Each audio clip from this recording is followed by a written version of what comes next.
Hi and welcome to this week's video. In this video I created a little bit of a cubby hole. I paint the inside of the cockpit and I set things up ready for the PilotAware aerials, and explain why I'm putting the aerials where I'm going to fit them in this particular aircraft. So join me in the video, come on. Okay, so not a huge amount of things for you guys to look at really, but there you can see a block. Down below you can see a little block stuck to the side of that member there. There's another block here, another little block on the side of the member there and there. And then going back towards the tail a bit further, we've got another block there and there. So just so you can sort of see the perspective of it, where those sort of blocks are, you can sort of see there, all down the side of the fuselage. And the idea behind those is for the PilotAware system, which I utilise. For those of you who don't know what PilotAware is, it's an electronic conspicuity device. It allows me to see other aircraft around that are transmitting ADS-B out, normal transponder signals, and various other Sky Echo, more PilotAware and FLIR, the stuff that gliders use, all comes up on PilotAware. So it's a great system from that sort of point of view.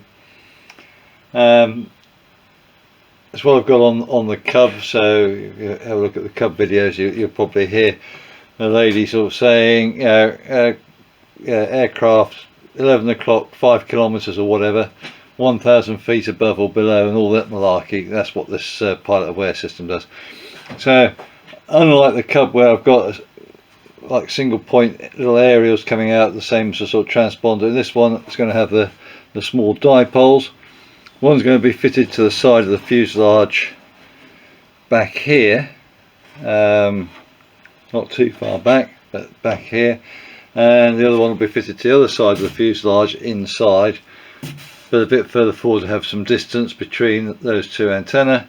One transmits, one receives, and then down here is where my transponder antenna will actually be sticking out the bottom.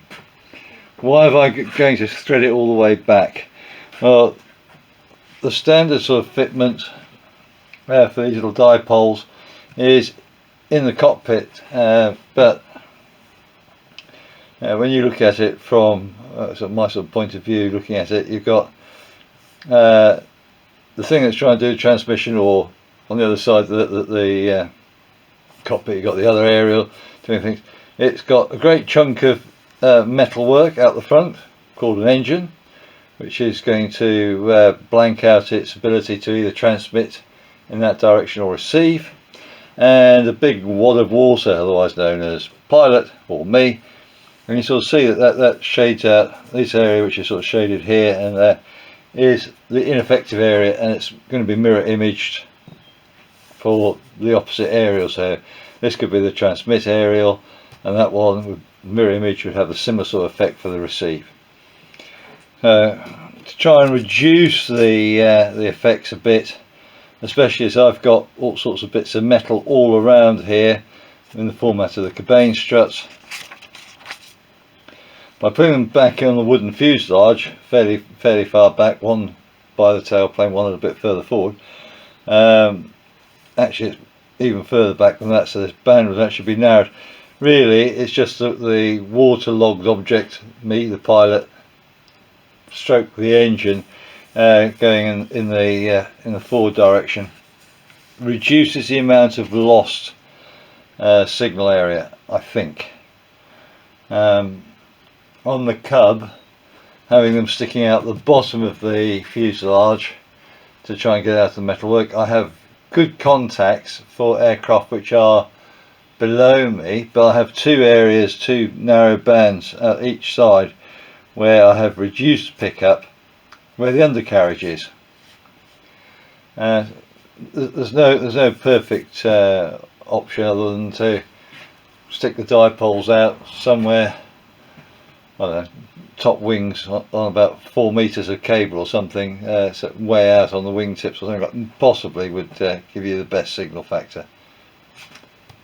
This is my option. I think I'm going to have similar forward view as if it was fitted in the cockpit, but I'm going to have better sort of rearward view because I'm not in the way of it all. I don't know, but that's my plan. You'll notice that these are little thin blocks. That's not for the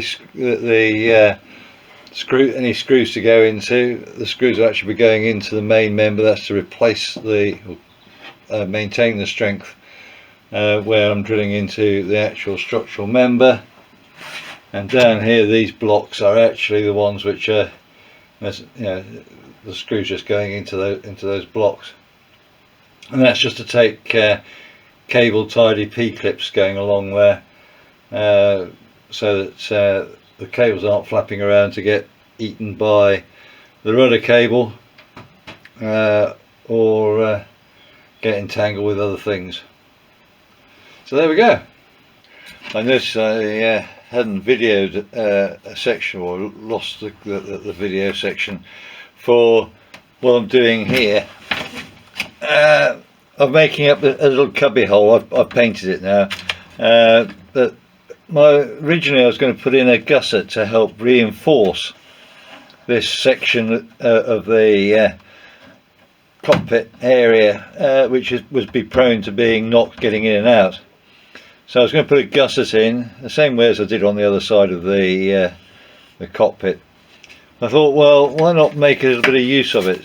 So what I did, I made a giant gusset, one might say. I varnished the inside area here, little hole there, just so I can make sure it stays empty and I can help hook things out. That's going to go there. That makes up the a big gusset. It's actually gusseting this area as well, and that will allow me to put a mobile phone or other sundries or whatever I want into there, which would otherwise have been sort of dead space. So I had to put some pack of filler pieces in just to get it to the right thickness so it actually takes my phone, my current phone. But there we go. So that's going into there, and I need to paint that before that gets bonded in. Two coats of paint have gone into there, but as you can sort of see in the periphery, there's some of the other areas which have just had their first coat of oil-based sort of green paint. Can't remember what the colour's called now. Oh, bay tree green paint. It's just a sort of a click back to the past when often aircraft were metal aircraft and some wood aircraft were painted this sort of pale green colour. So these have had their first coats on. I'll sort out the other areas which haven't had the coat on. They just need blocks in for wiring and things like that. Once they're sorted out, they'll have their first coat, and then I'll leave things for quite some time to dry, and then I can give this a light sanding and give them a second coat to hopefully get rid of some of the wood grain effect. Just to fill it a little bit and to make sure it's well and truly protected. We